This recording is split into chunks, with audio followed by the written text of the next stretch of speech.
एसएसटीपी classes में स्वागत है बच्चों। अभी आप 12वीं इतिहास अध्याय 1 ईंटें मटके तथा अस्थियां हड़प्पा सभ्यता का प्रश्न उत्तर पढ़ रहे हैं। आज मैंने महत्वपूर्ण प्रश्न लिया है। हड़प्पा सभ्यता के नगर नियोजन निर्माण की प्रमुख विशेषताओं का वर्णन करें, अथवा सिंधु घाटी सभ्यता की नगर योजना की प्रमुख विशेषताओं का वर्णन करें।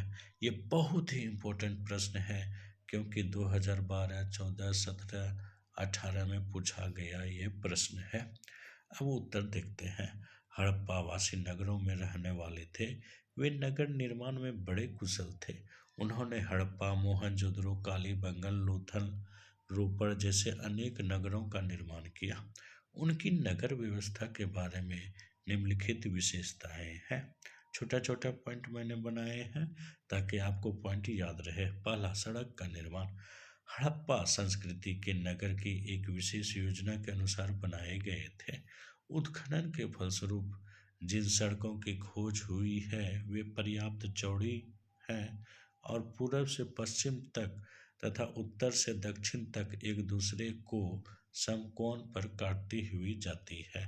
किस पे बच्चों? तो समकोण पर। ये ऑब्जेक्टिव भी आते हैं। दूसरा पॉइंट है सुनियोजित भवनें। सड़कों तथा गलियों के दोनों ओर विशाल भवनों की पंक्तियां थी। इस समय भवनों और मकानों के निर्माण में पक्की ईंटों की चिनाई की जाती थी। साधारणतया ईंटों को गारे से ही जोड़ी जाती थी। छोटे और बड़े सभी प्रकार के भवन बनाए जाते थे। अगला पॉइंट है 2 मंजिले मकान। तो 2 मंजिले मकान की दीवारें काफ़ी मोटी और मजबूत होती थी, अतः ऐसा प्रतीत होता है कि मकान 2 मंजिल से अधिक ऊंचे बनाए जाते होंगे। यहाँ 2 हो गया है तो 2 कर दीजिएगा, किंतु साधारणतः 2 मंजिल तथा 1 मंजिल के ही मकान बनते थे। भवनों की छतें सहतीर और बल्लियां बिछाकर इनके ऊपर मिट्टी और चूने पाटी जाती थी।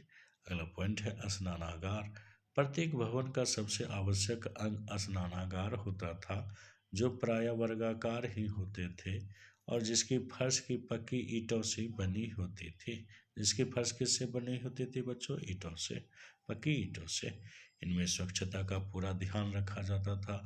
मोहनजोदड़ो से कुल 8 स्नानागार के अवशेष मिले हैं। कहाँ से मिले हैं? तो मोहनजोदड़ो से। कितने? 8।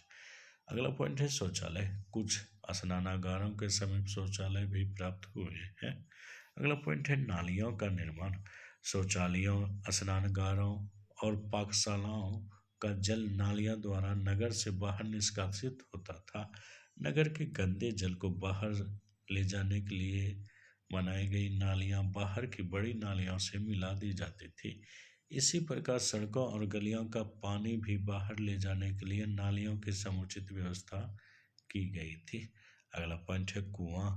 खुदाई से प्राप्त अवशेषों के आधार पर यहाँ यह कहना भी अनुचित नहीं होगा कि यहाँ 2 फुट से लेकर 7 फीट तक की चौड़ाई के कुएं उपलब्ध हुए हैं, किंतु सार्वजनिक प्रयोग के लिए अच्छे बड़े कुओं की भी कमी नहीं थी। मोहनजोदड़ो में कुओं की कुल संख्या 700 थी। कहाँ से पाए गए कुओं के अवशेष? मोहनजोदड़ो में। और कितने थे बच्चों? 700।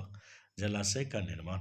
मोहनजोदड़ो की खुदाई के फलस्वरूप सबसे आश्चर्यजनक एक विशाल जलाशय का भी अनुमान लगा है, जिसके भीतर प्रवेश करने के लिए पक्की सीढ़ियां बनाई गई थी। धौलावीरा। गुजरात में जलाशय के अवशेष मिले हैं। जलाशय के अवशेष कहाँ से मिले हैं बच्चों? धौलावीरा और गुजरात। अगला पॉइंट है किला या प्राचीर का निर्माण।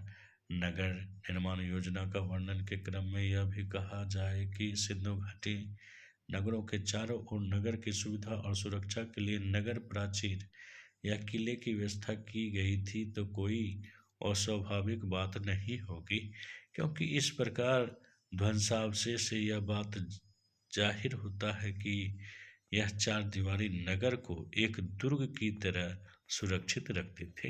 ये कैसा लगा वीडियो कमेंट में ज़रूर बताओ बच्चों। बहुत बहुत धन्यवाद।